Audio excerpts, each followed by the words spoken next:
de coin.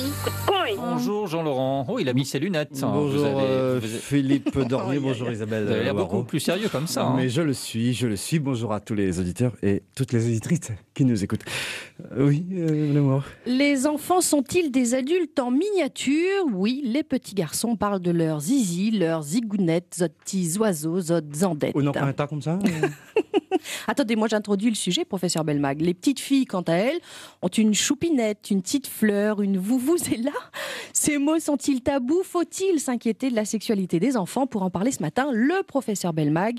Professeur Belmag, bonjour. Bonjour Isabelle Waro. Alors, ces mots sont-ils tabous, professeur Belmag? Absolument pas. Je ne sais pas où vous avez trouvé ce mot, vous êtes là. Mais il est important et sain de nommer très simplement l'organe sexuel du jeune enfant. On dirait qu'on a un accent Claude Montané là. Dès que me fait l'intéressant, mais il cause en Claude Montané. Donc c'est intéressant à savoir. Sans en faire un tabou ou un objet trop important. Professeur, faut-il s'inquiéter de la perversité des enfants? Vous n'avez manifestement pas lu mon livre, Beg Mag numéro 271, où j'écris ceci en page 21. Les enfants ne sont pas pervers, sur les adultes le sont. Et vous en êtes hélas un triste exemple, Madame Waro. Alors, comment, professeur Belmag, interpréter ces exhibitions, ces touches pipi, ces auto-tripotages, ces comparaisons de boules? Merci Madame Waro, je vois que vous avez beaucoup de vocabulaire en la matière, mais ce n'est que de la curiosité. Je vous renvoie encore à mon livre, Belmag numéro 271, où j'explique que cela est sain pour l'enfant et sans arrière-pensée. C'est vous, les adultes, qui avez, comment dit-on...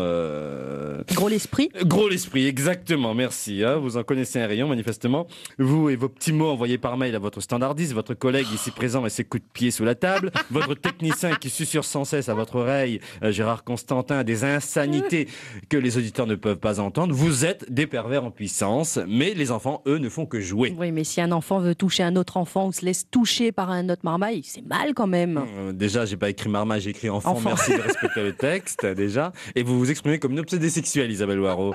L'enfant est un petit scientifique, il explore, il s'intéresse. Les corps ne sont que des terrains d'exploration. Et il n'y a pas de différence entre son sexe et son trou de nez, voyez-vous. La petite fille montre son téton comme celui de la maman et le petit garçon compare ses boulettes à celles de son cousin comme il comparait ses canettes, voilà. J'avoue, professeur Belmag, que j'ai moi-même toujours un petit peu de mal avec tout ça. Pourquoi? C'est très simple, c'est écrit dans mon livre, Belmag numéro 271, en page 21. Les adultes qui ont un problème avec la sexualité des enfants ont en réalité un problème avec leur propre sexualité. Professeur Belmag? Oui. Au Kipao. Coup de coin. Et ben alors, on roule, on se tape du gruyère toute la journée, on bouffe du Jean-Claude Machir à n'en plus finir. Vous croyez que vous allez sauver les conducteurs réunionnais avec un grand oreille en canne mapouille et un mouche charbon qui monte moto? Hein? Et vas-y que la circulation est fluide dans le sens nord-sud, que les ronds-points sont clairs, vas-y que monsieur le préfet te met un pain dans les bouchons. Et mon caroupaille c'est du poulet. Hein, vous croyez quoi là? Franchement, qu'on se laisse diriger, didiguer par une moustache préfectorale qui a même pas été foutu de commander à la suite, hein? Qui a foutu le feu à une forêt et qui s'est fait griller par la gonzesse au chignon de la 2e circonscription? Non mais, faut arrêter de prendre les camionneurs pour des choqueurs d'auto-tamponneuses, hein. On aurait été le préfet ou président de collectivité, à monsieur Dornier, moi je peux vous dire que les requins ils seraient restés à Saint-Paul mais pas dans l'eau, hein, sur le marché forain, en rondelle, hein. Et en parlant de rondelle, il faudra penser à me rendre la mienne. Mes 25 centimes, monsieur le préfet. Merci Isabelle. Vas-y que Caroupaille a disparu, que les transporteurs sont des tafioles, des pédales d'accélérateur qui taillent la route devant une menace de préfet. Je vais vous dire un truc, Philippe Dornier. On a bloqué la SRPP. Et Caroupaille et Monzin, ils font équipe maintenant. Ça vous bouge le rond-point, hein? Je vous le dis parce que vos potes journalistes sont pas fut sur le terrain. Ça met du temps à dégainer le portable, hein. On a bloqué la SRPP, je le répète, la société réunionnaise qui pique notre pognon. On va les traîner en justice. Et oui, on n'a pas que des muscles, les transporteurs. On a aussi un avocat et il est pas marron, si vous voyez ce que je veux dire.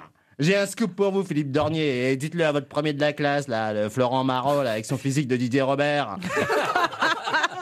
On dirait Jean-Marc Collier, version obèse. C'est bon, gars. Alors voilà le scoop. On a Titi la moustache avec nous. Eh ouais, le maire de Saint-Leu, exactement. Oui, il a un éponge-pattes dans le milieu de la figure.